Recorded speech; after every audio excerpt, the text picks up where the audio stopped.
After the first half of the NFL season, the Broncos sit at 5-5. Who are some offensive players that have surprised us through the first half of the season? Who are some players that we hope surprise us in the second half, both on the offense and defensive side of the ball? Not to mention some of the storylines that Broncos fans should be watching here in Week 11 while the Broncos are on the bye week. We break that down and much more on today's brand new episode, Locked on Broncos. You are Locked on Broncos, your daily Denver Broncos podcast. Part of the Locked On Podcast Network. Your team every day.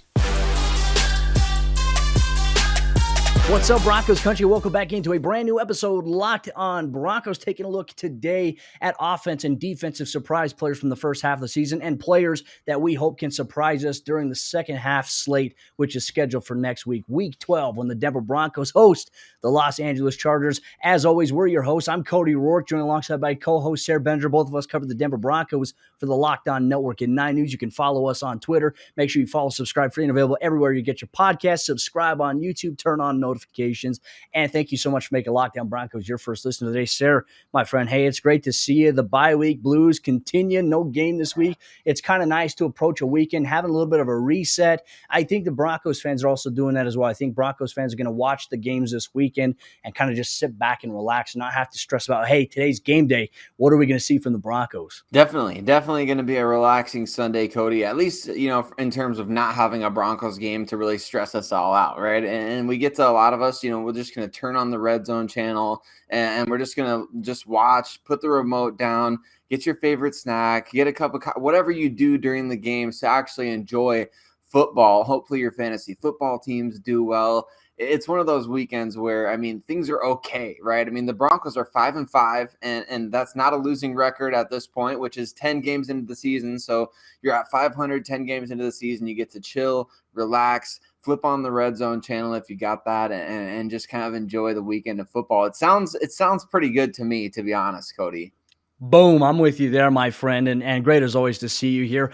Let's open up here on the offensive side of the ball here. Our offensive surprise players from the first half of the season. I'll kick things off here. Sayre, my surprise player on the offensive side of the ball for the Broncos through their first 10 games, it's been Javonte Williams. And I think everybody is in agreement in Broncos country. 103 carries for him so far through 10 games, 513 yards rushing. But what even stands out to me a lot more, his yards per carry average here, 5 yards per carry for Javonte Williams. And I think it goes to a bigger question. How can the Broncos, because we've been asking this every week, how can they utilize him a lot more in the running game? I think it's a fair question, but he's my surprise player here. Sayre, who is your surprise player on the offensive side of the ball so far through the first 10 games? Well, I like that pick for you, Cody. I'm going with Noah Fant, the tight end. I think, surprise can go both ways, right? It could be good, it could be bad. And I think for most Broncos fans up to this point, I think Noah Fant has been a surprise, kind of in the negative sense.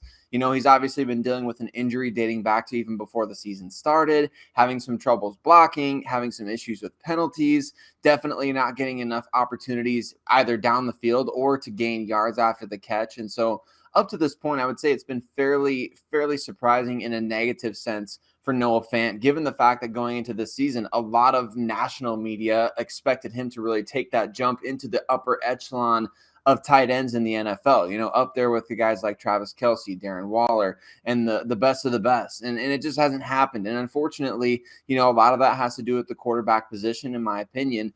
But at the same time, Noah Fant, he's got to do his job as well. He's got to go out there when he's asked. He's got to block. He's got to stay away from the penalties. He's got to stay available and all those different types of things. So for me, I would say he's been the biggest surprise so far this season offensively. I'd say that's a very fair point as well that you make. And look, I think we're hoping for a better second half stretch for Noah Fant in terms of maybe how the Broncos utilize him. Also, I think from a personal performance level, I think he probably expects the same from himself as well. I wouldn't put it past him. He does care. He wants to be good. He wants to contribute. And I think a lot of his frustration we've seen on the field has been they have not involved him in much. And I certainly understand the frustration because, look, it's trickling to guys like Courtland Sutton, Tim Patrick, who are capable downfield threats, and the Broncos just refuse to take shots, take chances with those guys there, and they're also afraid to take chances there with Noah Fant. So I get that, but I agree. I think that's going to be something to watch. But now I want to ask you a question too about who's a player for the second half schedule here. For you got minimal weeks remaining, you got 7 games. Who is a player that you hope surprises you in a good way for the second half of the season here? Man, I feel like I would be being irresponsible, Cody, if I didn't say Teddy Bridgewater. I feel like his approval rating in Broncos country right now is at an all-time low. You know, the play against the Philadelphia Eagles that will live in Broncos infamy at this point, where he didn't try to tackle Darius Slay on that fumble run back. I think his approval rating is at an all-time low right now. And the faith in Teddy Bridgewater at this point in time is at an all-time low. I don't think the fan base is rallying around him at this point. So at this point, right, he has to surprise in the second half of the season. In these last 7 games, he has to do everything within his power to prove to Broncos country that play is not going to define his time as a Denver Bronco. And that's going to be a tall order, right? I mean, he's bound to set a career record in passing touchdowns at this point, isn't he? I mean, he's, if not already surpassed that. So he's bound to set career numbers in his lone season in Denver. None of that is going to matter if he doesn't help them win games. If he's not helping this team actively, he's got to be that tide to raise the boats. And I'm not saying he has to be the MVP of the NFL, but the Broncos need to maybe win a couple games because of Teddy Bridgewater instead of not losing games with him as the quarterback. I think that's a very fair point, and I think that if Broncos fans want the team to have any success or momentum, maybe even heading into next season, because as you mentioned, look, at 5-5, Denver is not out of it. I mean, there's teams with, I believe, 6 or 7 losses right now in the NFL that are still in the playoff hunt because the AFC is wide open. I get it that Broncos fans don't have a lot of confidence in this football team based on the inconsistency that they can make the playoffs or that they could do anything if they got there. I certainly understand that. I'm not saying that you're less of a fan for not thinking that. I think that's your opinion. And look, while they still are there, while they have not yet mathematically been eliminated, I'm going to continue to operate on the assumption that, hey, these are the things that they need to do if they want to get to that point of making it to the postseason. My guy to keep an eye on in the second half season is the guy we talked about first off with you, is Noah Fant. I want to see him utilized a lot more in this offense. And look, I would like to see him taken out of those situations where you don't have to necessarily worry about him having these one-on-one blocks against speed or edge rushers. He's there and he chips. I think he chips really well when he's going out for a route, but the reality is he's just not made right now to be that guy who's going to take a pass pro rep and he's going to be blocking a speed rusher. I mean, offensive tackles have a hard enough time doing that as is, so you're going to make Noah Fant do it. That right there is a bigger question, I think, in a long scheme of things, but you got to find a way to get Noah Fant involved in this offense. I thought that the Philadelphia Eagles game was a little bit of a good start for maybe how that could be rectified in the second half of the schedule here. But Sayre, coming up here in just a moment, you and I, we're going to talk about the defensive side of the ball, surprise players and players that we hope surprise us even further in the second half of the season. But before we talk about that, let me tell you about another surprise here, man. And I'm glad that the Get Upside app allows me to never have to pay full price at the gas pump ever again. And Sayre, as we all know, gas prices are consistently rising and dropping all across the country. One thing is for certain is that the Get Upside app will put money back into your bank account based on every time that you fill up your gas tank. And you can get 25 cents per gallon cash back every single time you go to the gas pump and you fill up. And if you sign up today with the Get Upside app, which is available free and everywhere in your Google Play Store, Apple App Store, you can get an additional 25 cents per gallon added onto the already 25 cents per gallon that you already get. So that's 50 cents per gallon cash back on the first time that you fill up with the Get Upside app when you use promo code touchdown. They make it easy for you to cash out. You can connect your bank account, PayPal, you can connect to Amazon or other gift card brands, and you can cash out that way. And if you drive as much as me, you can make up to $200 to $300 a month in cash back alone with the Get Upside app. So check it out today in your app store. Once again, promo code touchdown gets you an extra 25 cents per gallon cash back today with the Get Upside app. All right, Sayre, jumping to the second half action on today's episode, Lockdown Broncos. Just a reminder, Broncos Country, thank you so much for making Lockdown Broncos your first listen of the day. Just a reminder, you can get this podcast free and available everywhere you get your podcasts: Apple Podcasts, Spotify, Google Podcasts, Odyssey. We have you covered. And if you want to watch us on your TV screen, your television, or your computer screen or your phone, we have you here on YouTube. Just hit the subscribe button on Lockdown Broncos, turn on notifications so you never miss out on the action, and you can engage with us in the comment section down below. But Sayre, talking about the defensive players that have surprised us through the first 10 games of the season, I'm going to let you start this one off. Who was the one player on the defensive side of the ball that you were watching through the first 10 games and you were surprised about their impact or their performance? Well, Cody, I had made my initial pick. I'm going to quick call an audible here. I think my initial pick was Caden Sterns. I'm going to actually go with Jonathan Cooper as the most surprising player for me defensively. He has been awesome. And I think that a lot of times you can see guys play in the preseason going up against second and third string offensive tackles and say, wow, like that pass rusher looks like he's got some serious potential. But then you get to the regular season and it just doesn't quite translate the same. Of course, I mean, you're going up against first string offensive tackles once you get to the regular season. But man, Jonathan Cooper, I feel like, has been better in the regular season going up against the first offensive tackles than he was in the preseason going up against the backups. And he's making plays. He's getting pressures. He's getting hits.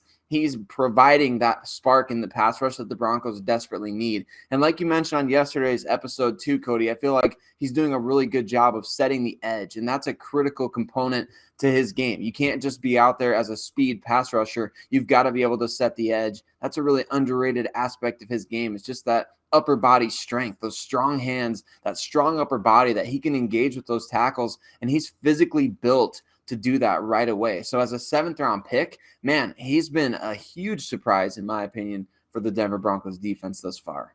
He's exceeded expectations. And look, I'm glad that you brought it up because we heard so much about him in training camp, the good practices he was having. We saw it firsthand in preseason, and then everybody, that question came up. Well, can he do it in the regular season against these other guys? Well, certainly he has been doing that so far. Like I said, I thought his game against the Philadelphia Eagles, he was probably the most impressive player on the defensive side of the field because there were times Jalen Hurts tried to get outside it. He matched him. I mean, he was fired up. Jonathan Cooper is a player that I feel like can really build into something special here in Denver. Love to see it. I think that's a great selection. Another great selection happens to be the Broncos' first-round draft selection, Sayre, and I'm going to go with Patrick Surtain. Look, he has been nothing short of spectacular this season. Yeah, everyone's talking about the touchdown catch that Devonta Smith had, but here's the deal. That was great catch. That was great coverage, great throw by Jalen Hurts. I mean, it was great all around by all three parties, by the Eagles side and by the Broncos coverage unit. As a DB, you're going to have to learn that there's going to be times where you have the best coverage possible and they still make a play. I can't be mad at that at all because from a technical standpoint, when he did that out and up, Surtain, I mean, he squeezed it. He was with him stride for stride, tight coverage. He even hit the ball too, Sayre. And you can't be mad when a wide receiver makes a play like that, a quarterback makes a play, and it is what it is. But outside of that, man, he's been fantastic. He's been great on the deep ball coverage because I remember the one game where I really felt like he started to get more comfortable on the outside and really start to relish in when he was going against Chase Claypool on the outside, one-on-one fade ball. He tried to out-physical him, and Surtain matched him stride for stride, step for step, fitted in and got into phase on the hip, squeezed him to the sideline. Incomplete. He has been fantastic to watch. One interception on the year that came against the Jacksonville Jaguars, but also through 10 games, he has 9 passes defense there. So, and not a lot of teams are targeting him. When quarterbacks are targeting him, they have a 76.5 overall quarterback rating. So not very good when they look his direction, and a 49% completion percentage when targeted. I'm loving Patrick Surtain. I think he was every bit as worth the pick that the Broncos did. George Paton and company got a good one. I'm sure you ain't going to disagree there, but I was going to ask you here in terms of for the second half of the season, Sayre, who is a player that you hope surprises us down the stretch here with just 7 games remaining? Well, my hope, Cody, is that it's Bradley Chubb. And I think that, just like with Teddy Bridgewater's approval rating kind of being in the tank right now, I feel like Bradley Chubb's not necessarily approval rating, but man, people have forgotten how good he is. And you read some comments on Twitter and you see some things like I try to ignore all Bradley Chubb discourse at this point because people are saying really dumb things about the way that he plays the game based on the fact that he's been injured. Look, Bradley Chubb is 25 years old. People, give the guy a break. He's got probably, at least 7 really good years left ahead of him. Injuries in the NFL, they happen. I don't know if you remember that Von Miller tore his ACL in 2013 after he was suspended. He's had injuries. Other players have had injuries. Remember Elvis Dumervil, the pectoral injury? He missed an entire season. So I think we need to lay off of Bradley Chubb. I mean, the injuries are unfortunate, of course. He had the torn ACL in 2019, kind of played through the ankle in 2020, and then obviously had the bone spur or whatever it was here in 2021. It feels like a lifetime ago at this point. So much has happened since that time. But, man, it would be surprising based on the things that I'm getting in my mentions and seeing on my timeline, Cody, about if Bradley Chubb would come out and have a huge second half of the season and the 7 games remaining, if he comes out there in tandem with Jonathan Cooper, I mean, that kind of stuff gets me excited about Broncos football coming back. I know Bradley Chubb was working off to the side at practice last week. He was doing a little pregame warm-up. I saw some pictures of him at a charity event. There's nothing on his feet or on his leg. So I'm just piecing these things all together here, Cody. I feel like that timeline of the post-bye week could be holding true for Chubb. The Broncos would certainly love to have him against the Chargers. Let's hope so too. That will be huge, yes. And I think that with the additions of Stephen Weatherly too, and rotating guys like Malik Reed, that would be a tough challenge, I think, for anybody, because you factor in Rashawn Slater, who's had a fantastic season so far for the Chargers. I think that when Bradley Chubb returns, I think we can see a little bit more. I mean, we talked about what happens when Von Miller Lee left the organization, got traded. It opens up the opportunity and the door for other guys to lead. And look, I think Bradley Chubb can become that, because we remember last year, Bradley Chubb was the guy. Von Miller told him after he had that season-ending injury, when they're playing the New York Jets, like, hey, this is your room. You got to take over. You got to be the leader. I think Bradley Chubb is going to be in a position to do just that. So I'm excited to see that, Sayre. But also what I'm excited about as we get closer for Broncos football, I think it's important that everybody in Broncos country keeps an eye on some of the storylines here from week 11. You know, the Broncos don't play. There's things that you need to pay attention to for the second half of the season. And in particular, this week as it pertains to the AFC West, Sayre, Bedinger, myself, we're going to talk about it coming up here in just a moment. But let me tell you about Built Bar. Ladies and gentlemen, the best protein bar that is out there on the market today. And you get no qualms from Sayre and myself. Peanut butter brownie is my favorite. I know Sayre likes the coconut puff. He also has the banana cream pie puff as well. I mean, they have a wide variety of different flavors, okay? So originally at Built Bar, they have 9 amazing, delicious flavors, but they always have a limited time flavor that you can check out at Built.com today, whether it's a puff. I know the Built protein balls are coming back as well. They have Built broth. They have a whole variety of products you can try at Built.com. But the reason I go to Built Bar, ladies and gentlemen, is because it's a healthy tasting protein bar. It is the healthiest protein bar that is out there on the market. And it's not like other protein bars that taste like chalk or waxy stuff. It is legitimately soft, 100% milk chocolate that when you take a bite into it, it melts in your mouth. It is fantastic, ladies and gentlemen. They contain 17 grams of protein, 130 calories, and only 4 grams of sugar. And I'd like you and your family, as we approach Thanksgiving, we approach Christmas, we've got Black Friday coming up, we got Cyber Monday coming up. Be sure to check out Built.com for some of the deals that they have. But you can also get 15% off your order today when you use promo code LOCK15. Once again, LOCK15 is going to get you 15% off your next order at Built.com. And our good friends over there, BetOnline.ag, as we approach week 11 of the NFL season. BetOnline has a brand new updated website and user interface that makes it easy for you to get in the game. And they remain the number one spot for all things pro basketball and pro football, ladies and gentlemen. So head to the website on your desktop or the mobile device. And when you sign up today for the first time, use promo code LOCKDOWN. They're going to give you a 50% welcome deposit bonus on your first sign up today at betonline.ag. From basketball, football, baseball, right to your favorite Vegas casino games. You don't want to miss out on all the amazing offers that BetOnline has for the 2021 season. BetOnline, where the game starts. All right, Sayre, as we jump into the fourth quarter action, today's episode, Lockdown Broncos, getting into some of these storylines to watch as we approach it. And obviously on the next episode that we have that's coming out on Monday, we're really talking about goals that this Broncos football team will have. So if you have any goals that you want to send in to Sayre or myself, at Cody Roark NFL, at Sayre Bedinger, at Lockdown Broncos on Twitter, make sure you send your goals that you have for this team in the second half of the season. We'll try to answer them on air. But Sayre, storylines to watch here in week 11. Look, I think that as we talked about, we're going to watch football. We're going to relax this week. But the biggest thing I think Broncos fans this week need to be watching the AFC West, because as it stands right now, Sayre, the Kansas City Chiefs are top of the division. They have a 6-4 record. The Chargers have a 5-4 record. The Raiders have a 5-4 record, and the Broncos have a 5-5 record.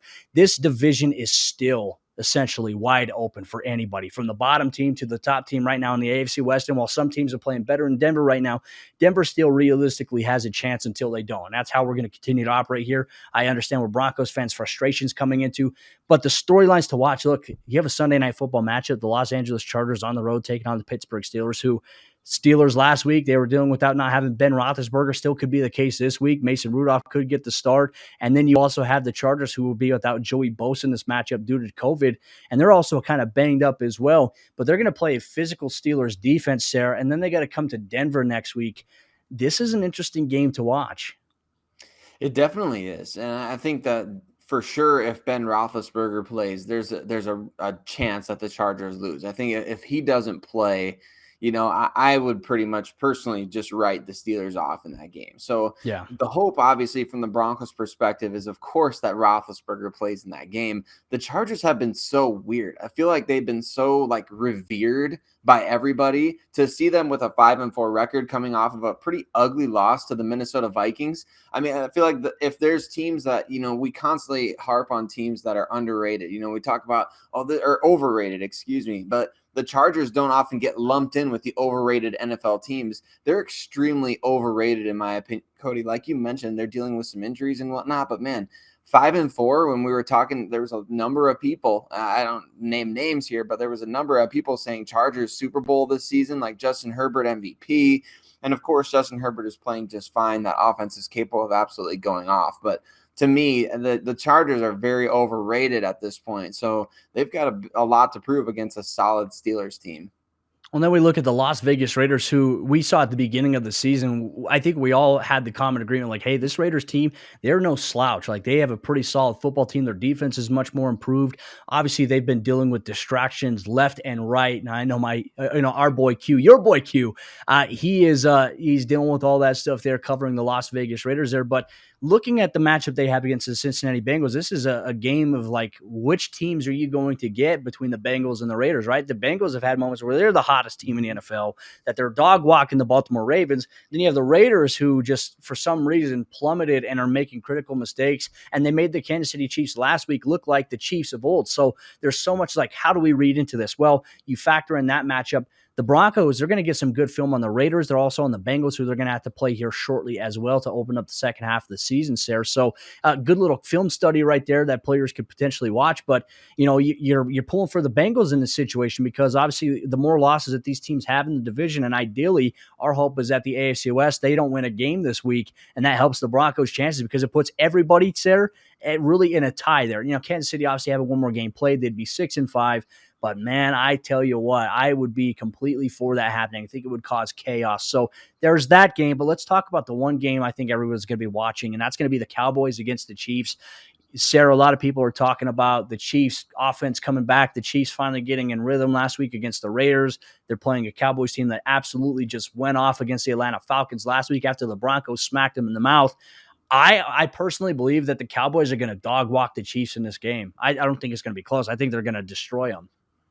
That gets me excited, Cody, even just hearing you say that. I hope that happens. That's everyone's hope, right? In Broncos country, we are honorary Dallas Cowboys fans this week. And if you're not, you need to check your pulse, make sure your heart's still beating, make sure you're still alive. Because if you're not rooting against the Chiefs this week and you can't swallow your pride and root for the Cowboys, as much as so many people hate the Cowboys, you got to figure that out. But the Cowboys, man, they are a good team. And I think the Broncos, obviously they caught them on maybe an off week, but the Broncos played really well against Dallas. But man, them going up against Kansas City just feels, like you said, it feels like a really, really good matchup for Dallas. Dallas excels at creating turnovers on defense this season. They've got guys that can attack the QB. Mahomes has made some really wild decisions with the ball this season, and it's costing him and the team. And the Kansas City defense has been really bad. It'll be fascinating to see how different Kansas City's defense looks against this Dallas offense. We've seen kind of the revamped Kansas City defense, right? Going with Melvin Ingram now coming off the edge, sliding Chris Jones back to the interior D-line where he belongs. That's kind of rejuvenated their defense, but at the same time, who have they really played besides Las Vegas, who, like you said, they're dealing with so much right now this last month, really, month plus. So and then Aaron Rodgers-less Green Bay Packers the couple of weeks before, 13 total points. Just total garbage, man. That whole thing is the Kansas City Chiefs needed a gift at the time and they got it. So whatever. And I think that it's obviously this weekend it's going to be put to the test. Like you're going to get put through the fire and proved one way or the other, whether or not you're a really, really good team or whether or not your winning streak was based off of circumstances rather than your team actually figuring it out. Well, and another storyline to kind of take a look at as we close out today's episode, Lockdown Broncos. Denver's 7 games remaining are going to be interesting. You have a game against the Detroit Lions. You have a game against the Cincinnati Bengals. As we talked about, sometimes we don't know what team that they're going to be. We don't know what team the Broncos are going to be. That's also another thing we have to factor in. But 5 of those 7 games remaining for this team are against AFC West division opponents. You've got a matchup against the Las Vegas Raiders. You've got 2 matchups against the Kansas City Chiefs. I mean, you're going to play the Chargers starting next week, and then you're going to play the Chiefs after that. I mean, it's going to be a tough gauntlet, and that's a road game too for the Broncos. That's one of those morning, early 11 a.m. Mountain Time kickoffs, and then you play the Chargers twice as well, and then, and then you close out the season with Kansas City in games that, could have major implications. So hopefully the Broncos here, 7 games remaining, can go on a winning streak, Sayre, and play consistent football the way that they did against the Dallas Cowboys and the way that they've shown in some games. But it depends on what Broncos team is going to show up and how they can weather the storm. But Sayre, there's so many things that are out of our control. It's easy for us to sit here and say, hey, they should do this. Hopefully they can do this. But the reality is, there's so many moving pieces. It's really hard to gauge. And it's been a really weird NFL season. In Broncos country, we understand your frustration of the losing, the losing nature where the teams have come in and been inconsistent. But, Sayre, Bedinger, myself, we love covering the Broncos. We love talking with you guys and girls all across Broncos country. It means a lot to us, your interaction. So in the meantime, ladies and gentlemen, that will wrap up today's episode, Locked On Broncos, here in the Locked On NFL Network. You can subscribe and get this podcast free and available everywhere you get your podcasts in audio format. If you want to watch us on your TV, your phone, or your computer screen, hit the subscribe button on YouTube, turn on notifications, stay engaged in the comment section. Sayre and I will respond, we'll interact with you as well. We appreciate your insight and your opinions. Broncos country, it matters. Enjoy your weekend. No Broncos football this week. We'll be back on Monday to talk about the goals for the second half of the season for this Denver Broncos team. Send in your goals as well at Cody Roark NFL, at Locked On Broncos, at Sayre Bedinger. We'll see you on Monday for a brand new episode, Locked On Broncos.